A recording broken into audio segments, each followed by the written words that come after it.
অযোধ্যা ভুবন আসলেন। আর রবি ঠাকুর তখন শ্রীরামচন্দ্রকে কহিতে লাগলেন, ওহে শ্রীরামচন্দ্র শুনো দিয়ে মন, ওহে শ্রীরামচন্দ্র তুমি শুনো দিয়ে মন, অশ্বকে এনেছ, অশ্বকে তুমি নির্মল গঙ্গার জল থেকে স্নান করে নিয়ে আসো, বনফুলের মালা দিয়ে তুমি অশ্বকে সাধন করো। আর কি করবে জানো, অশ্বের কপালে কিন্তু জয়পত্র লিখন করিতে হবে, আর অশ্বটাকে পৃথিবীর 7টা দিক ভ্রমণ করাতে হবে। তখন শত্রুঘ্ন বলিয়া তখন ডাকিতে লাগে, আর ডাক শুনে শত্রুঘ্ন বীর তখন সাক্ষাতে আসলেন। শুনো দিয়ে মন, এই অশ্বটা তুমি পৃথিবীর 7টা দিক তুমি করে এসো, এই যে 7টা দিক তুমি এই যে ঘুরে নিয়ে আসো অযোধ্যা ভুবন। আমি অশ্বের কপালে জয়পত্র লিখন করেছি। এই যে সূর্য বংশের দশরথ অজের নন্দন তার পুত্র শ্রীরাম লক্ষণ দিয়েছিলেন। আরে সূর্য বংশের দশরথ অজের নন্দন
তখন সারথি সারথি বলে ডাকিতে লাগলেন। ডাক শুনে সারথি তখন সাক্ষাতে আসলেন। তারপরে সারথি তুমি শোনা দিয়ে মন, এই যে আমরা পৃথিবীর 7টা দিক ভ্রমণ করবো, তুমি তোমার এই রথখানি করো সাধন। আর রথখানি এদিকে সাধন করিলেন, এদিকে জয়রাম বলে অবস্থাকে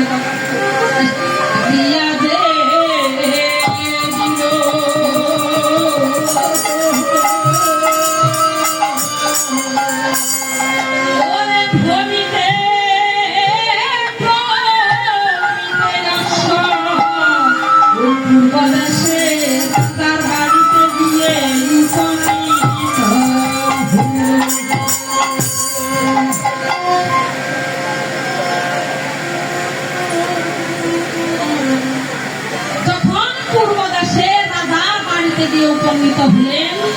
যখন এই অশ্বের কপালে যে রাজপথের জয়পত্র লেখা দেখা যায়, যে দর্প করে যে যেন অশ্ব করিবে বন্ধন, মম হাতে পরিয়াসে হইবে নিধন, এই যে সতীর পুত্র হইয়া যে অশ্ব নাই ঘরে হইয়া জন্ম নিবে দিবে সে গা দিনের উদরে।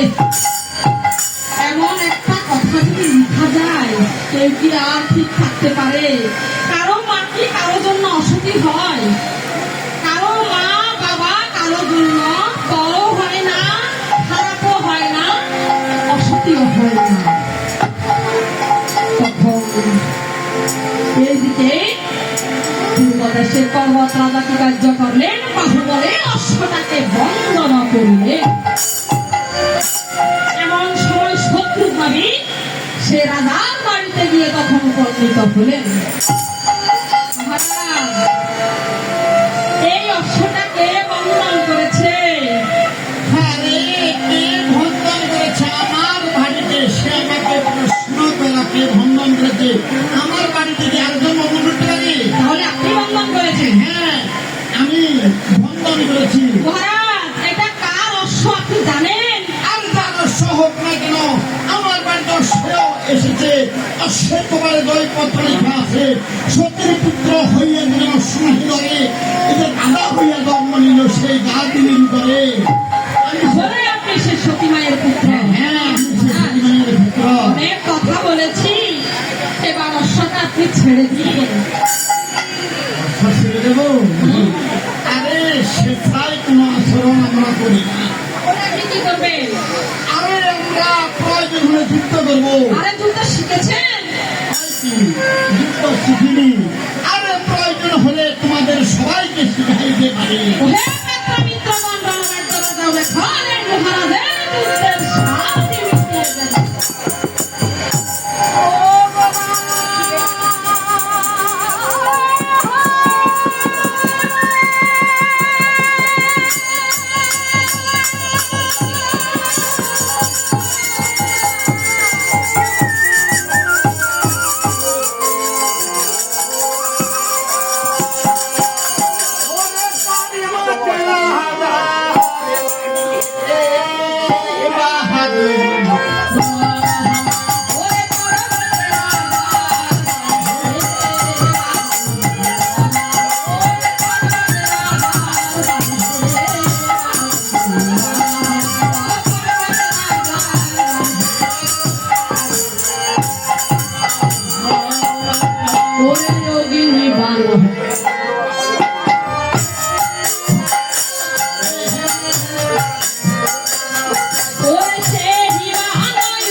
সে রাজাকে জয় করে ওরে জয়রাম বলিয়া অশ্বকে তখন পশ্চিম দেশে ছাড়িয়া যে